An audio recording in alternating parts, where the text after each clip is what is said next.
Hello, and welcome to the Par 3 here on the Lines, lines.com. My name is Matt Brown. Stephen Andrus still has to get some stuff done after getting back on vacation, so just me this week, but I do have three different things I want to talk about. A little bit more strategy this week than straight up plays, but I think that this is something that we have to, in the Scottie Scheffler era here in golf betting, that we have to consider whenever we're going into a tournament. U.S. Open over at Pinehurst, number 2. If you want the full breakdown of the course, one of the best ones on the internet, found at thelines.com. John Hasselbauer got that for you over there.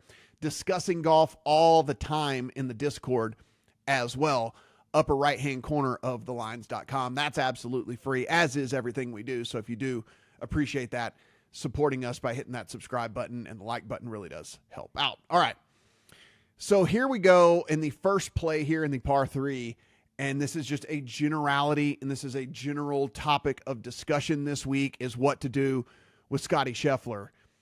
For me, I cannot see going into this tournament naked to Scottie Scheffler. I just can't do it. The way that he's playing, the way that this course sets up for him, everything screams Scottie Scheffler this week. So if you're not the type of player who wants to play a really short outright price, because again, we're looking only about 3-1 on Scottie Scheffler. There are alternate ways to get some exposure to Scottie Scheffler this week. I just would not have zero exposure to Scottie Scheffler as we head into the U.S. Open. So again, if you live in a state where there's DFS, you could go in and you could absolutely load up on Scottie Scheffler on all your DFS teams.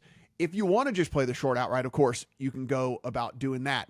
There are head-to-heads you can play with Scheffler. That being said, he is a massive favorite in all of those. Maybe you parlay 2 or 3 of those together to get the number a little bit more palatable for you. One of the ways that I played Scottie this week to get a bigger number and to get some exposure to Scottie Scheffler is I played Scottie winner wire to wire. You can find that about 20, 21, 22-1 out there. That's a way that you could play Scottie for a very, very good Scottie week. The other way you could play him, which I also did, is find another golfer you like, and you could play him in exactas. So Scottie 1, golfer X 2. I had Scheffler and Xander exacta. That's about a 28-1. Scheffler Morikawa is about a 35-1. Scheffler Koepka is about a 50-1. So you kind of get my drift here. It's Scottie wins, which you probably will, but your guy that you really like this week that just isn't quite good enough to take down Scottie, you could put that in an exacta and you can get a big payday for those as well. But mainly figuring out how to get some sort of access to Scottie Scheffler this week, I think, is paramount and something that everybody should get into their portfolio. Second kind of pick/strategy thing here this week for me is just a fade of Cam Smith. Cam Smith moves over to LIV. Cam Smith was always erratic off the tee. There was always questions about whether Cam Smith really cared all that much about golf or if it was just something he did because he was awesome at it.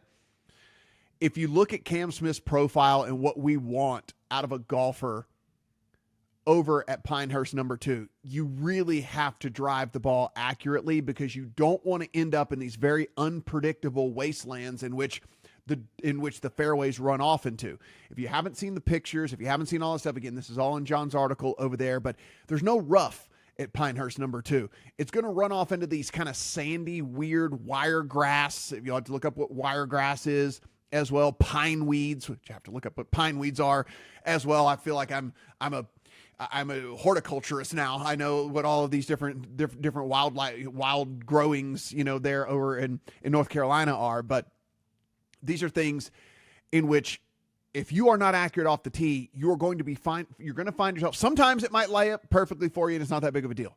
Other times you might be in a footprint. Then you don't rake these areas. You don't whatever. You might be in a divot. You might be in a footprint. You might be in one of these wiregrass things. You might be right behind some of this pine weed stuff. It might be in some of these things, which are very hard to hit out of. They say sometimes, depending on the lie, it might be kind of like the British Open and some of those pot bunkers. You just have to play out sideways and take your medicine and then go from there.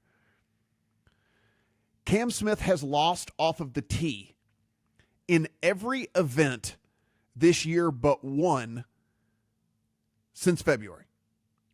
He lost at Live Mayakoba. He lost at Live Las Vegas. He lost at Live Jeddah. He lost at Live Hong Kong. He lost at Live Miami.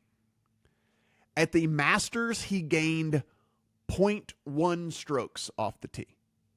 0.1.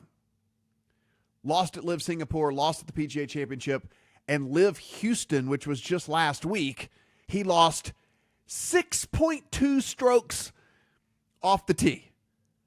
Almost hard to do. Then you go in and look at his approach game, which hasn't been good either. So you're like, okay, maybe he's not off the tee, but what about it? He can make up for it. Lost on approach in Houston, lost at the PGA Championship, lost at Singapore, lost at Adelaide, lost at the Masters, lost at the golf. That is 5 of the last 6 tournaments that he has lost on approach. And 6 of the last 8 that he has lost on approach. The only thing that keeps him even somewhat competitive in some of these things is he's a wizard around the greens. And yes, you need to be really good around the greens here, but I don't know if he's going to be putting himself in positions to take advantage of all of that if you're spraying it off the tee and if you can't keep it relatively close around these greens. Because these are not like your typical greens where he's going to be able to just easily chip up out of some fringe or some rough or whatever. There is no rough. These are long runoffs. So it's just not your typical deal. Also, he's typically a good putter. He's lost over 2 strokes putting last 2 events as well. I just have no confidence whatsoever in Cam Smith's game. And so with that, I took Matsuyama in a head-to-head against him. I took Max Homa in a head-to-head against him. I took Matt Fitzpatrick in a head-to-head against him. I took the over 33.5 finishing position for Cam Smith. Just a complete fade of Cam Smith for me this week. The third actually is just a straight-up singular play as opposed to multiple different plays and strategies as to how to attack this week. But for me, I like me some Sepp Straka. And this isn't necessarily me saying that this is going to be Sepp Straka's week to win. I don't think that. What I do think, though, is you can take advantage of Sepp Straka in these placement markets. I went in, got fairly aggressive, and played a 10, 20, and 30. I think if you want to be a little less aggressive, and you played a 20, 30, 40 position market on Sepp Straka, maybe get some exposure to him in head-to-heads as well. Maybe some 3 balls out there, whatever. But if you look at him, if you start with the Players in mid-March, T16 at the Players, T16 at the Masters, T5 at the RBC, T8 at the Wells Fargo, T5 at the Charles Schwab, and then T5 last week at the Memorial. Now, there are a couple of missed cuts in there along the way, but he gained off the tee in all but one event since that time, which was the PGA Championship, which, no shocker, he missed the cut at because he wasn't good off the tee. But Sepp Straka, one of the most accurate drivers of the ball. And what are we factoring in this week so heavily is making sure that you keep it on the fairway, and not only on the fairway, but at the angle that you want to hit into these weird greens. He's gained on approach in all but one event since that, over that time frame. That was the Valspar.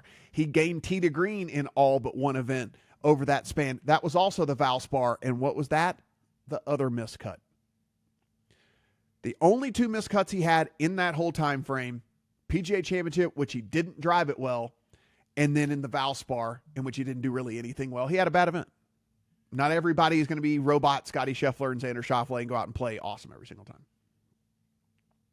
He's 15th in my 32-round model, 11th in my 20-round model, 11th in my 16-round model. Over the last 16 rounds, if you want to talk about what a heater he is coming in here, 7th in the field in strokes gained approach. He's inside the top 26. I have all these different categories in this model that I run. He's inside the top 26 in strokes gained tee to green, strokes gained total, bogey avoidance, driving accuracy, strokes gained on par 4s, 450 to 500, which, by the way, there's only 2 par 5s on this course, and there's a bunch of long par 4s. He's inside the top 26 of the field in that. Inside the top 26 in greens and regulation gained. Sepp Straka's just playing really good golf right now. So I think you go in and you take advantage of that. I don't think he can win. If you want to sprinkle some outright, go more power to you. I know you don't want the FOMO if he does happen to win. I have no problem with that. But I really like him in placement markets this week. So Sepp Straka, It's going to be the third here on the par 3. If you want our full betting card, go over to the Discord. Again, that is absolutely free. Lines.com, upper right-hand corner, click, get in, go into the PGA bets. That's me, that's Steven, that's everybody else that's betting. John's bets are in there inside the Discord, which is absolutely free. And, of course, this YouTube channel, absolutely free as well. So do appreciate the support from you guys. And if you want to help out, hit that subscribe button. Give us a thumbs up as well. And then, hey, let us know in the comments who you think is going to win this week. If it's not Scotty Scheffler, then who? I don't want to see a whole list of Scotty Schefflers because, yeah, I get it. If it's not Scotty Scheffler, then who this week over at the U.S. Open at Pinehurst #2. Appreciate the time, guys. Good luck on all your bets.